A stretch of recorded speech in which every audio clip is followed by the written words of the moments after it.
Hi! Even if you've never watched Doctor Who, we know you're gonna like this episode. Well, the fans of the saga already know why they want to watch this series again and again. So are you ready to travel to the future? Greet them!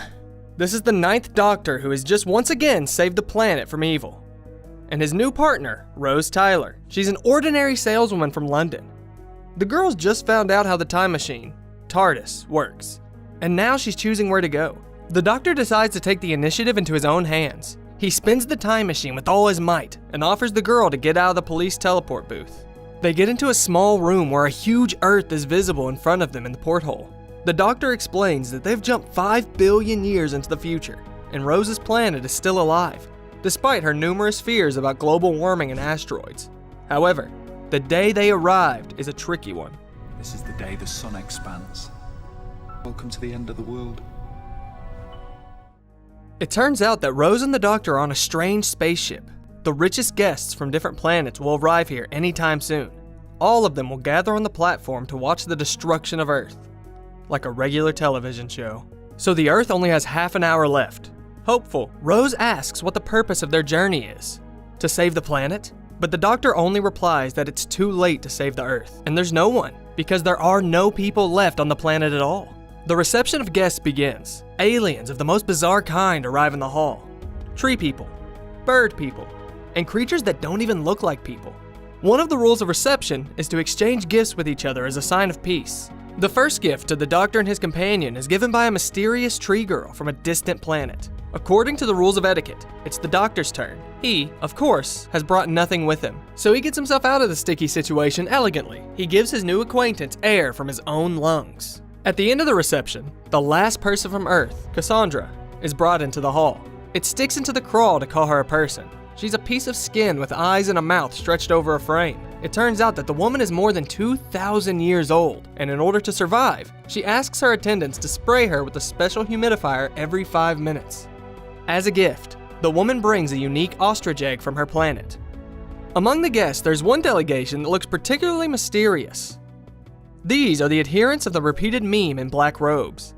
They give strange metal balls to everyone present. The Doctor kindly presents them with the same gift he gave to the tree girl, and one of the balls goes to the blue steward, who, in fact, according to the rules, cannot accept gifts. But they insist, and apparently for a reason. Confused of everything going on around her, Rose goes to one of the distant rooms of the ship to watch the sun. There, she is accidentally caught by another representative of the blue race, Ruffalo. She's a plumber, and she needs to fix the hot water supply in one of the rooms. They have a conversation, and in response to the question of where she comes from, Rose cannot find a few words to utter. She suddenly realizes that she's somewhere unknown with an absolute stranger, and this scares her. Afraid to say something superfluous, Rose leaves Ruffalo alone with work, and frankly, it would be better if she didn't. The chief steward announces over the speakerphone that the owner of the blue booth has urgently contacted the office. It turns out that teleportation devices on board are strictly prohibited, and while he is distracted by his work, the spider in his balloon also does not waste time in vain, and the spider in Rose's ball too. Meanwhile, there's only 25 minutes before the destruction of Earth. The mechanical spiders grow increasingly on the board of the spaceship. One of them barely attacks Rose with its sharp claws, but the Doctor scares it off in time. The time traveler's companion is clearly upset. Alien guests frighten her, and she also wants to know what placed the Doctor's origin, but he evades the answer. Instead, he tells her that all the guests do not speak English to her. She only thinks so, because the telepathic field of the TARDIS has penetrated into her brain and automatically interprets any speech. Such interferences in her head infuriates Rose even more, but she calms down when the Doctor gives her an unexpected gift. The mobile phone that the Doctor set up for Rose is working as if nothing had happened. The girl calls her mom and warns her that she will be a little late, but she can't figure out how the Doctor managed to connect her with a person from the distant past. However, Rose doesn't have time to ask questions. The ship suddenly begins to shake, and the Doctor notices the oddness. The steward announces over the speakerphone that the cause of the shaking is just a small gravity pit, but he's no less nervous than the guests. He's flown the ship a lot of times, and knows that it's not supposed to shake this much. He receives a message that some strange metal creatures have infiltrated the ship, and then tries to find them himself. But one of them catches the steward first.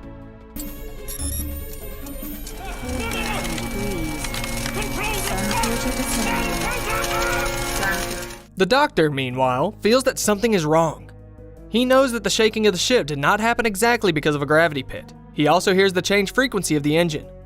A tree girl named Jabe offers to take him to the maintenance room to check what's going on there. There are 15 minutes left before the death of the Earth. The room is already literally teeming with metal spiders, but they hide before the doctor and Jabe go inside. The doctor's surprised that there's no captain there, and his companion explains that the entire platform is controlled by artificial intelligence. It turns out that all the systems on the ship are rigidly automated, and if something goes wrong, then no one will be able to help the passengers. While the doctor and Jabe are trying to figure out the cause of the turbulence, Rose is waiting for their return in the guest room. There, she starts a conversation with Cassandra, from which many interesting facts come to light. For example, the fact that she's not the last person in the universe at all. She just doesn't consider those who began to mix with representatives of other races as people and calls them mongrels. I kept myself pure. How many operations have you had? 708. Next week, it's 709. I'm having my blood bleached. Cassandra hints that it wouldn't hurt Rose to have an operation on her chin. She replies in her heart that she would rather die than become an artificial bitch like her. After all, there is nothing humane left in her for a long time. While Rose is figuring things out with a cheeky guest, Jabe and the doctor continue to make their way to the room with the engines. The tree girl wonders if her companion is getting involved in dangerous stories because he has nothing left. It turns out that she scanned him with a special device and recognized his face. And when she saw the results, she couldn't believe her eyes. I just wanted to say how sorry I am.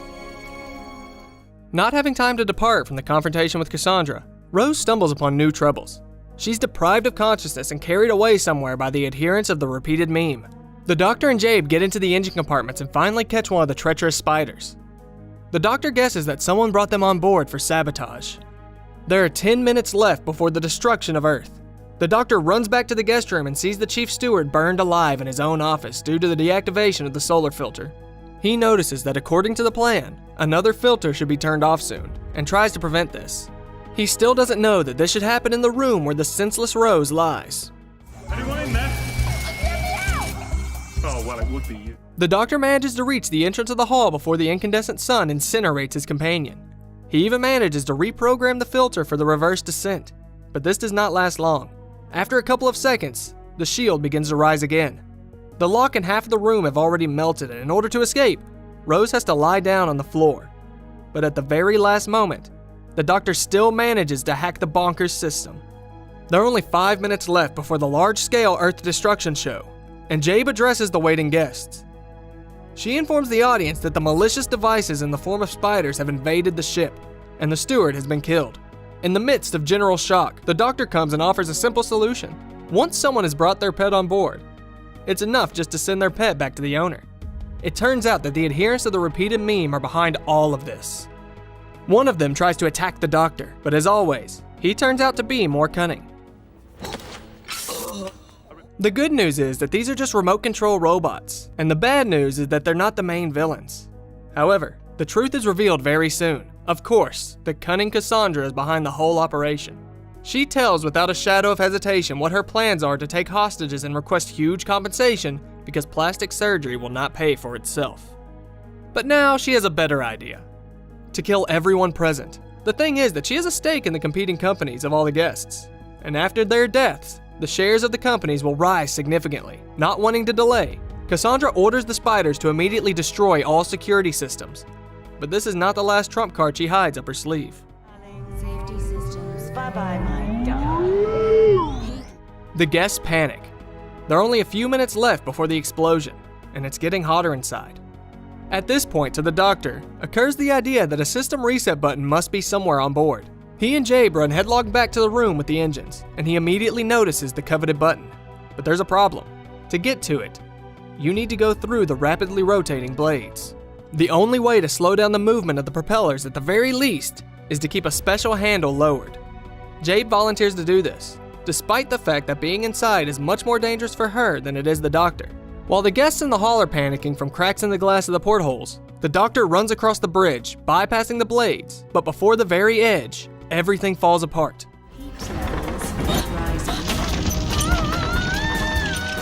At first, the doctor falls into despair.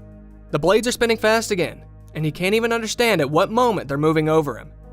But summoning all of his willpower and remembering Jabe's sacrifice, he still manages to make it to the button at the very last moment. The shield appears around the ship again. The exoglass is tightened, and the Earth explodes from the unbearable heat of the sun. The Doctor sees that only a pile of ashes remains of Jabe, and returns to the waiting room, infuriated. He's clearly bent on revenge, and already knows how to carry it out. The humanoid picks up the ostrich egg left by Cassandra and sees that its power source is inside. The Doctor presses the button, thereby reversing the teleportation process. He tells Cassandra that she's killed people and should be punished for it. The villainess only laughs it off. If you think these creatures are people, then try to prove it in court. But here's the problem. Her faithful attendants with humidifiers are not around, and the temperature on the board is still high. Cassandra is dying from her own weapon.